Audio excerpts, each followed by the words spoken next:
But when you looking at this, 100 million, 100 million. Now, granted, we a don't know the hundred details, like if million. that's each or just some, I mean, I'm pretty sure this is very surgical, right? I'm pretty sure it's not broad Listen, sweeping, it but doesn't matter. 100, a anything hundred over million whatever. for They the could bonus. listen. If it was 100,000 for a signing bonus, okay. Like I said, in our industry, or at least my industry, I've seen bonuses go at least anywhere from 10 up to 50,000. But they Hmm. talking 100 million for sign-on bonuses. Yeah. I don't know if that's all up front. I don't know if that's in stocks. I don't know if that's in futures. I don't know if that's in options.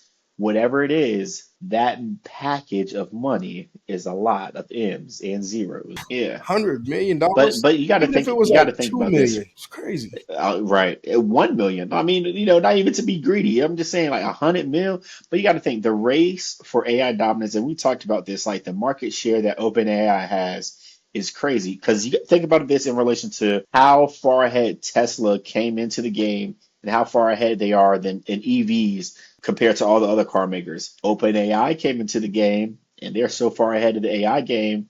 People want to know what they're doing. They're trying to push because they want to get there. Right now, this is like the next war is going to be, it's digital, right? This AI war is happening on this turf, and this is what happens. You poach people, and what's going to get you out of bed for that type of work? Yeah. 100 million, clearly. So I think this is really cool to see like these type of lures out there for. I mean, that Mark Zuckerberg, of course, if anybody has it, he got the bag to do it. So. Yeah, man. I would definitely, you can read the whole article. We'll link it down below for sure. But Apple Intelligence, and like it was, everybody was kind of hyped up for it. We all know by now, at least, that they walked back some of the things just because it's taking them a little bit longer. We know they had the leadership change basically and all of those things Right. as well. But, I think they're kind of just readjusting their strategy, or they're kind of thinking things through as a company will do.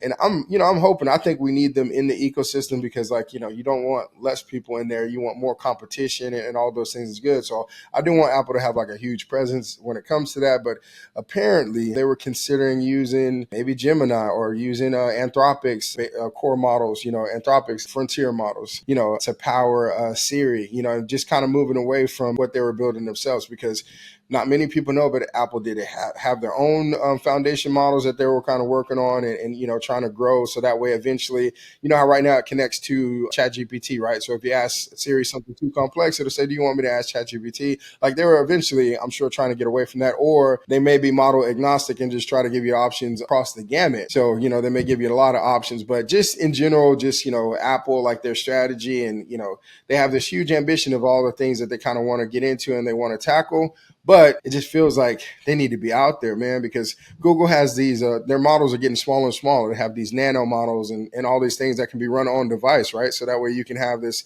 on device models that'll be a lot faster for, drafting, writing, asking it questions or whatever the case is. And of course, you have your cloud based models or whatever for, anything big and more complex. But that's kind of my take. What is your take on it? What do you kind of feel about all that? So my whole thing is Apple has really, everyone's been kind of holding their breath to see what they do with AI features that they've kind of promised and been touting for a really long time, right? Just, and it's kind of, for me, more of a horse and pony show, right?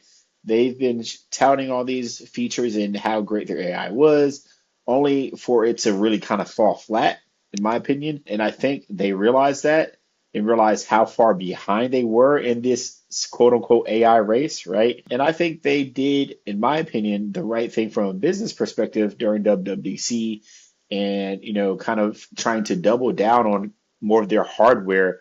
And that's what they do well. And then revamping some of their software and OS, right? That is what they do well. So I think that, some of those features and kind of what they're trying to pivot into is going to work best from them from a business model perspective, just because I think they're so far behind in this race. And I don't know if it's worth them trying to catch up, because there's a lot of other things that they can catch up on that, we talked about previously, like with their headgear, the Apple Vision Pro goggles, right?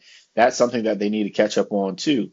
So I think them focusing and maybe revamping Siri into more contextual is definitely going to help. But I just know Apple, they got to pick up the ball somewhere in order for them to be still competitive in this realm, right? Yeah, Apple is really, really good with hardware, as we know, right? Like people love the phones, they love the tablets, they love the iPads, the MacBook Pros, and all those things, right? MacBooks. One thing I want to get into as we go back to talking about Apple, the Apple Car, which I think would just be awesome. The in a Google electric vehicle, which is native, have everything with Google in there. But and I know they have because they have the Waymo stuff going on, and I think they bought some Jaguar I-Paces or whatever. But if they had their own EVs, but anyway, Tesla themselves, I wanted to hop over to there real quick is because they are bringing Grok to Teslas, which I think will be awesome. So that might be one of the first vehicles that have like, one of these new kind of frontier models available and do. So I want to get your take on that because what if you could say, hey, I want to go to this mall, but I want to go to, I want Starbucks and just let me,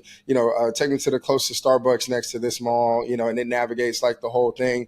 Or if you're going out of town and you say, I want to stop at these places and it adds all the stops, like it opens up a lot more. Or just like, hey, open my trunk, do this. A lot of those things, man. Like, and I'm not exactly sure what all will be capable as it launches, but let's get into that a little bit. What excites you about Tesla bringing Grok to its vehicle lineup? So I'm gonna say this. It seems really, really cool, but also, I mean, I'm gonna play the flip side. I know you love this, but it seems kind of scary to me, like how fast we are here. You know what I mean? Yeah. Like when I say we are here, I'm talking about our robot. We are here, bro. I'm talking, what was that one movie? It was with Mahershala Ali. It was on Netflix. It was like was it something about Monday?